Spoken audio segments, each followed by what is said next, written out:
Hello everyone and welcome back to our channel. In today's video, we are going to talk through How to Talk to Anyone by Leal Lowndes, published in 1999. But before we start, make sure you hit that subscribe button and turn on the notification bell so that you never miss any of our upcoming videos. Okay, let's get started. In How to Talk to Anyone, the author discusses the success of people who seem to have it all and attributes their achievements to their ability to skillfully interact with others. These successful individuals have mastered the art of communication and have built strong relationships with those around them. She emphasizes that nobody reaches the top alone and that these individuals have won the trust and support of many others. She also addresses the common misconception that successful people are snobs or part of exclusive networks, arguing that it is often the result of their own communication shortcomings. The book offers 92 techniques used by big winners to navigate social and professional situations, allowing readers to improve their own communication skills. Lowndes' book discusses the power of a smile and eye contact in communication. It emphasizes the importance of a genuine and slower smile, which is seen as more credible and effective than a quick and insincere one. The author recounts a personal experience of seeing a friend, Missy, who had trained herself to smile more slowly and found success in her business interactions as a result. She also explores the significance of eye contact, stating that intense eye contact can create feelings of respect, affection, and interest. She explains the technique of sticky eyes, where one maintains strong eye contact to convey intelligence and captivate the listener. The author concludes with the suggestion of using epoxy eyes in a group setting where the focus is on the listener rather than the speaker. Use of body language techniques, specifically epoxy eyes and hang by your teeth, can make a strong impression on others. Epoxy eyes involves maintaining eye contact with a specific person, even when someone else is speaking, to convey interest and confidence. However, it is important not to overdo it and risk appearing arrogant. Hang by your teeth is a visualization technique where one imagines themselves as a successful acrobat, standing tall with perfect posture and exuding confidence. This technique can help improve posture and give the impression of being a winner. The author emphasizes the importance of body language in making a positive first impression and developing relationships. In this excerpt, Lowndes shares techniques on how to make a positive impression when meeting someone new. The first technique is called the Big Baby Pivot, which involves giving the new acquaintance your full attention, flashing a warm smile, and turning your body towards them. She emphasizes the importance of making the other person feel special and valued. The second technique is called Shallow Old Friend, where you imagine the new person as an old friend and convey warmth and delight in your body language. This technique is effective even when language barriers exist. She also discusses the importance of credibility and provides the technique of Limit the Fidget, which involves avoiding unnecessary movements and gestures that may undermine your credibility. Lastly, the author introduces the technique of making others perceive you as intelligent, using the example of clever Hans, the counting horse, who created the illusion of intelligence through simple tricks. The writer shares the story of Hans, a horse who was believed to possess the ability to count and answer questions by tapping his hoof. She gained popularity, and scientists became intrigued, organizing tests to determine if his abilities were genuine or a trick. The first commission believed Hans to be cleverly trained, but a second commission discovered that Hans was actually picking up on subtle body language cues from his audience to give the correct answers. The chapter then transitions to discussing the importance of being aware of body language in human communication. It emphasizes the need to pay attention to how others are reacting and responding, just as Hans did with his audience. The writer further explores the power of visualization, comparing it to athletes mentally rehearsing their performances. She suggests using visualization as a tool for being a confident and charismatic communicator. Lowndes shares personal anecdotes and strategies for making small talk. She emphasizes the importance of matching the mood of the listener to create a comfortable and engaging conversation. She recalls an experience at a party where a man captivated a group of listeners with his passionate delivery, despite his banal remarks. The first words spoken in a conversation are not as crucial as the tone and passion behind them. She advised against starting with complaints, rudeness, or unpleasantness, as it can create a negative impression. Instead, she encouraged asking questions with enthusiasm to get the other person talking. The author also discusses the use of whatsits, unique or interesting objects that serve as conversation starters in social or networking settings. Lowndes provides techniques for improving social interactions and networking skills. One technique suggested is to wear or carry something unusual, called a whatsit, to spark conversations with others. She also emphasizes the importance of showing interest in others by asking about their interests or belongings. Another technique, called Who's That, involves asking the host of a party for an introduction to someone you're interested in meeting. If that's not possible, the author suggests eavesdropping on a group conversation and using a relevant topic as a conversation starter. Additionally, she advises against giving short, one-word answers to questions like, "Where are you from?" and recommends providing more information or interesting facts about your hometown to keep the conversation going. Lastly, the author suggests fleshing out job titles by sharing engaging facts or stories related to one's profession. There are various techniques for engaging in meaningful conversations and avoiding awkward small talk. One technique is called the Never the Naked introduction and involves providing additional information about the person being introduced to spark conversation. Another technique is to be a word detective by listening for clues in the conversation that can lead to deeper discussion. The swiveling spotlight technique suggests focusing the conversation on the other person rather than oneself, which can make the interaction more interesting for both parties. The author also mentions the technique of parroting, where one repeats the last few words the other person said to keep the conversation flowing. This technique can help uncover the other person's real feelings or objections. Overall, these techniques aim to make conversations more engaging and meaningful. For effective communication and small talk, one technique mentioned is the use of storytelling to engage others in conversation, referred to as encore. The author shares personal experiences of successfully using this technique to encourage individuals to share their own stories and engage in conversation. Another technique discussed is the importance of accentuating positive aspects of oneself during initial conversations and avoiding sharing negative or personal information too soon. She emphasizes the significance of good communication skills in personal and professional success and suggests staying updated on current events to have conversation topics readily available. Common question, "What do you do?" is what people often ask when meeting someone new. The author explores how this question can be uncomfortable or even offensive, especially for those who are between jobs or have chosen to prioritize family over a career. She suggests an alternative question to ask, "How do you spend most of your time?" which allows individuals to share their interests and passions instead of solely focusing on their occupation. She also emphasizes the importance of tailoring one's response to highlight the benefits and value they bring to others, whether in a professional or personal setting. Additionally, Lowndes encourages expanding one's vocabulary to enhance communication skills and make a positive impression. Lowndes discusses the power of language and communication techniques that can be used to make a positive impression on others.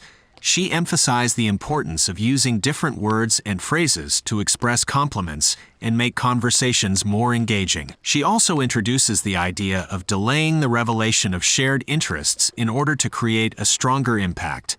They suggest that starting sentences with "you" instead of "I" can have a significant effect on how others perceive and respond to your words. By using the technique of communication, one can grab the listener's attention and make them feel valued. The author concludes by highlighting the significance of facial expressions and the need to vary them to appear more genuine and authentic. One can use different smiles to communicate effectively. Lowndes emphasizes the need to vary one's smile for different individuals, as using the same smile for everyone diminishes its specialness. She also mentions the power of a smile in social situations, citing a study that found women who smiled received a higher rate of approach from men. She advises against using cliches in conversation with successful people, as they are seen as unoriginal. Instead, she suggests using powerful phrases and similes to make an impact.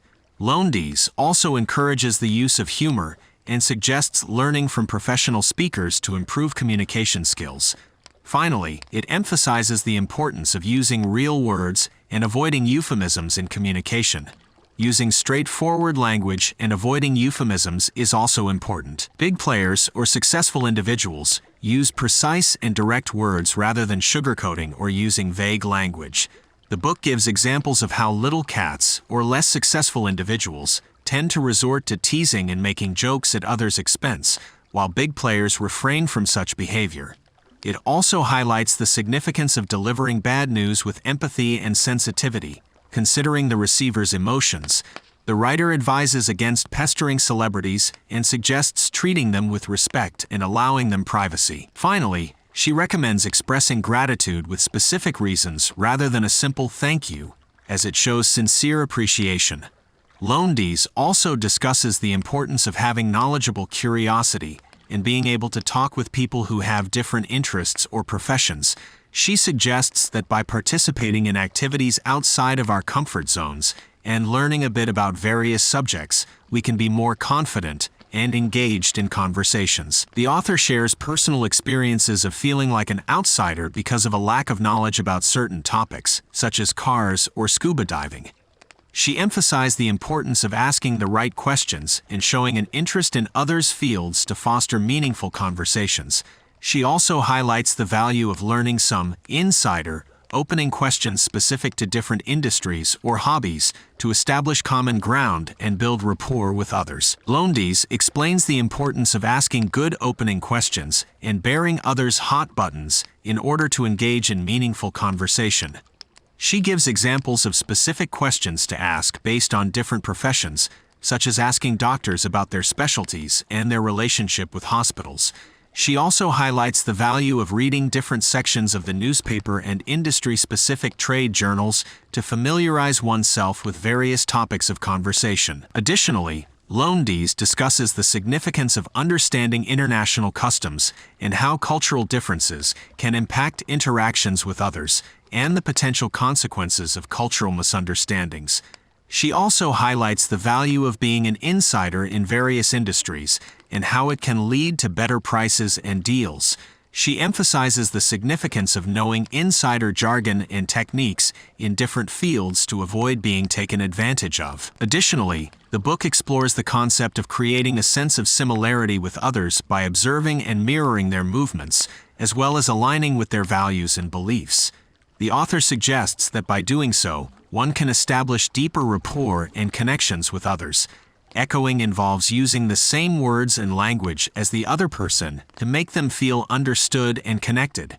The author gives examples of how echoing can be used in various situations, such as sales, parties, and professional environments. She also explores the importance of using the right terminology and analogies based on the other person's interests and experiences. One technique discussed in the book is using empathizers, such as saying, "I see what you mean," or "that sounds good," to show understanding and impress the listener.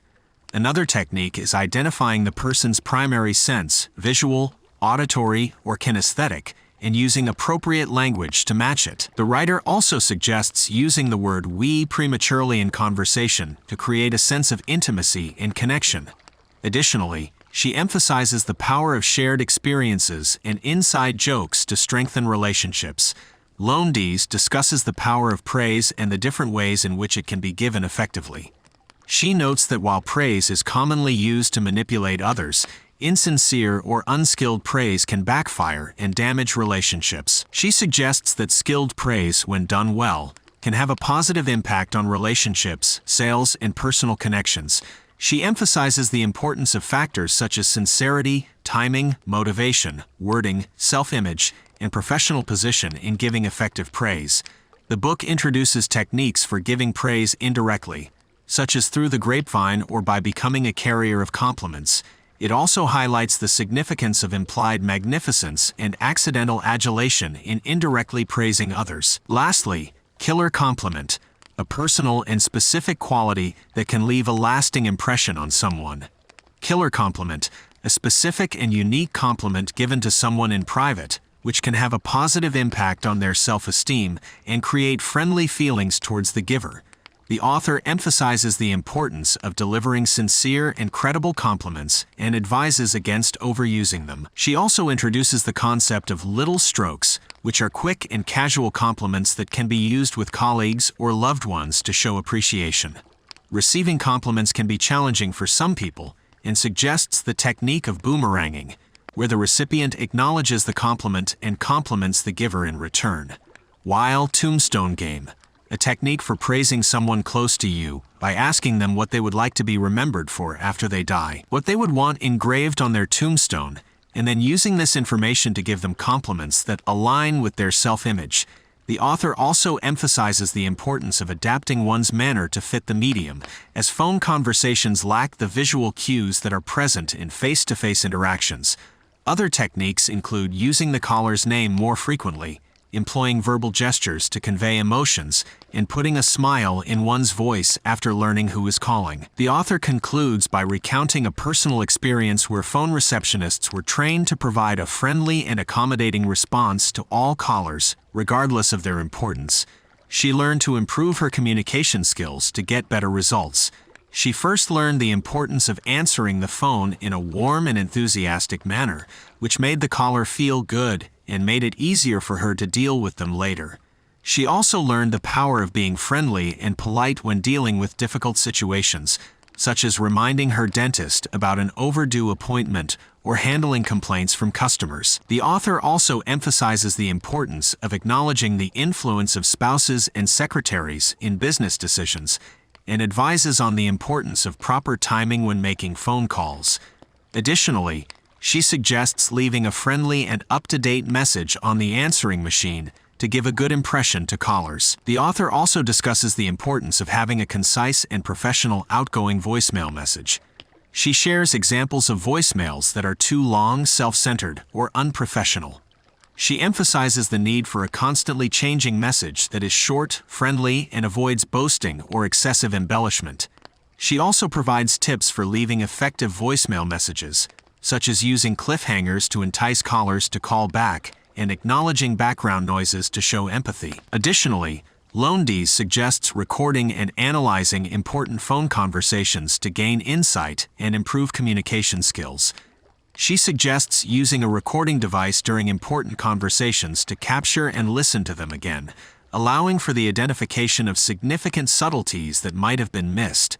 She also emphasizes the importance of understanding not just the words spoken, but also the real enthusiasm or hesitation behind them. She provides tips on how to be a successful partygoer, including conducting a 6-point party checklist to determine who to meet, when to arrive and leave, what to bring, why the party is being held, and where the collective mindset is. Lowndes also highlights the importance of making a memorable entrance at a party, and offers the technique of rubbernecking the room to assess the situation before engaging in conversations. The writer discusses a technique called rubbernecking the room that politicians use to make connections at parties and events. Instead of waiting for others to approach them, politicians actively scan the crowd for people they would enjoy talking to or who could benefit their lives. She emphasizes the importance of making eye contact and really looking at people, as it reveals their stories and potential for connection. The writer also mentions the importance of being a chooser rather than waiting to be chosen, and provides tips on body language and ways to make oneself more approachable. Additionally, the author introduces the concept of tracking, where one remembers and references details about people's lives in conversations to make them feel important and valued. Next, Lowndes discusses the importance of utilizing techniques such as the business card dossier and eyeball selling to make connections and be memorable in social situations. The business card dossier involves taking notes on the back of someone's business card during a conversation to remember important details about them. This can then be used in future communications to show genuine interest and make a personal connection. Eyeball selling refers to paying close attention to a person's body language and adjusting one's sales pitch accordingly. By observing subtle cues like head movements and hand gestures, a seller can tailor their approach and increase their chances of success. She emphasizes the significance of being aware of nonverbal communication to build rapport and enhance relationships. The author described a lunch meeting at a busy restaurant where they discuss communication problems within a company. Despite interruptions such as a dropped tray and spilled coffee, the conversation continues without missing a beat, and the author observes that the big players at the table do not acknowledge these mishaps. The concept of see no bloopers, hear no bloopers, suggesting that successful individuals ignore their colleagues' mistakes, and bloopers to maintain an image of composure and superiority. The author also discusses the importance of considering the "what's in it for me" factor in communication, and the need to let people savor the favor they have done for you before making additional requests. Lowndes discusses the importance of maintaining positive relationships and navigating social situations effectively in order to be successful in life. She highlights the concept of owing someone a favor and the expectations that can come with it. She shares a personal experience where they asked a friend for help and felt obligated to repay the favor. She emphasized the need to wait a suitable amount of time before asking someone to pay the favor back and to not make it look like a tit-for-tat situation. Lowndes also mentions 3 safe havens in the human jungle where tough discussions should be avoided: parties, social meals, and chance encounters. Additionally, the writer emphasizes the importance of letting others speak their mind fully before interrupting in order to effectively communicate important information. For effective communication in customer service, one technique is to allow customers to ask questions and express their concerns before asking for payment information. This creates a more positive and enjoyable experience for the customer. Another technique is to use emotional language to connect with customers on a deeper level. Empathizing with their emotions can help to calm them down and make them feel understood. The writer also emphasizes the importance of taking responsibility for mistakes and making amends. When a customer experiences a problem or inconvenience, offering a sincere apology and a generous solution can turn a negative situation into a positive one. Additionally, the writer suggests leaving an escape hatch for individuals who make mistakes, as well as praising and complimenting employees to their supervisors. These techniques can help to build rapport and gain the loyalty of customers and employees. Lowndes emphasizes the importance of understanding the dynamics of human interaction and using that understanding to navigate social situations successfully. She highlights the significance of nonverbal cues and the impact they have on how others perceive and respond to us. The concept of the Great Scorecard in the Sky is introduced, which symbolizes the invisible scorecard that exists in every